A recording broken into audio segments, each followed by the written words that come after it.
10 years ago, what is known as a beloved Boston tradition was forever changed. During the city's world-famous marathon, 2 bombs went off, triggering days of fear and violence as the men behind the attack were found and ultimately brought to justice.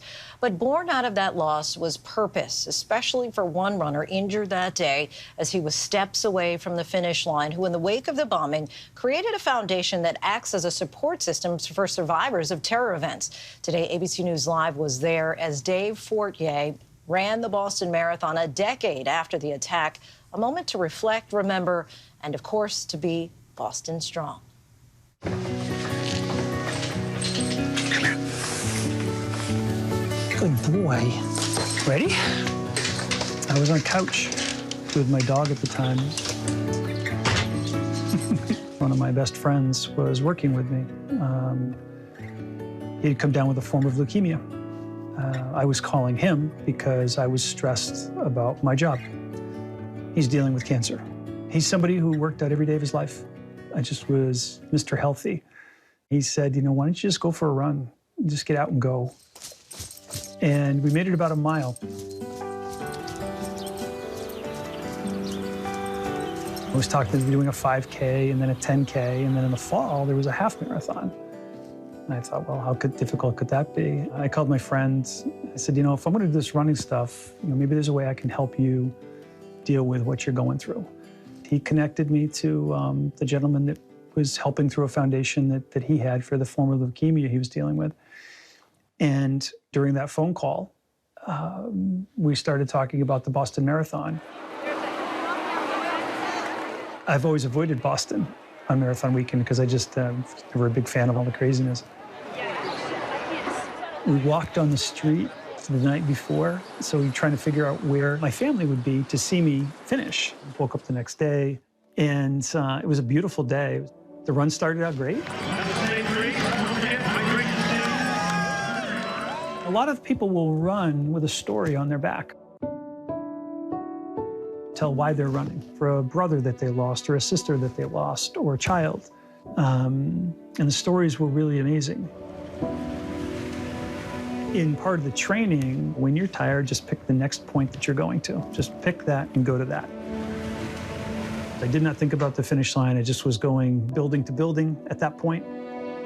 Coming up Hereford Street, the plan was to meet my family at the top. And as I'm coming up Hereford, I knew exactly where they'd be. But it felt like Everest to me.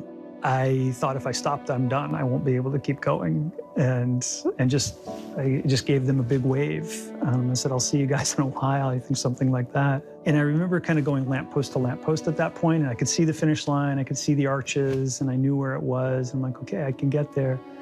And all I was thinking about was, I will never, ever do anything like this again.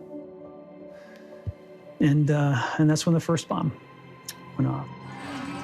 2 hours after the winners crossed, 4 hours, 9 minutes into the race, the amateur runners still filling Boston's Boylston Street. 2 rapid-fire explosions at the finish line.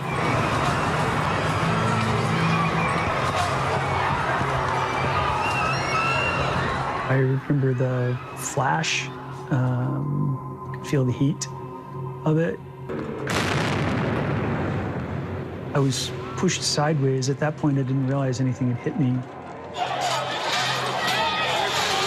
Looking back at what had just happened and seeing the devastation that it caused. And just this surreal feeling. I couldn't hear anything. My ears were ringing.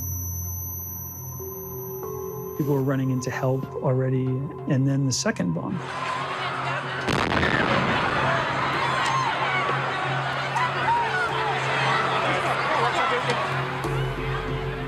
I remember that sick feeling of, my kids are there.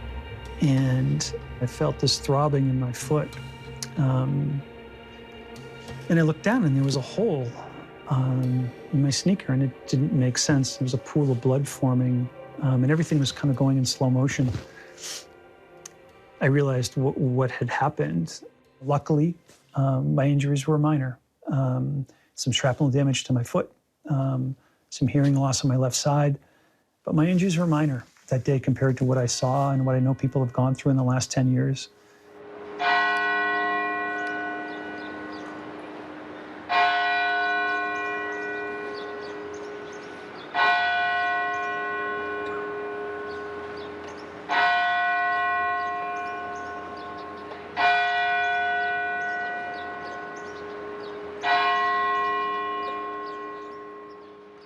There's not a day that goes by that I don't think about it.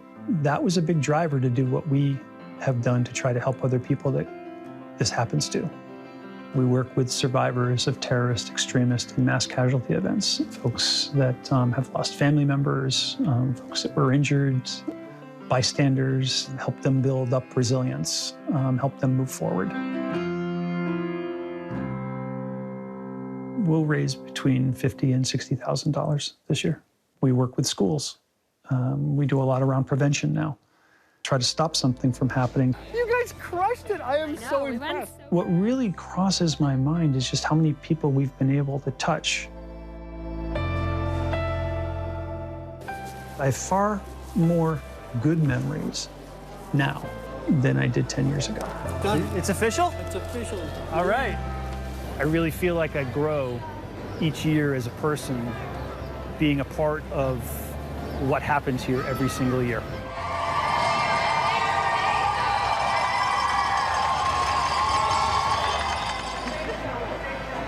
Boston is a stronger place for what happened.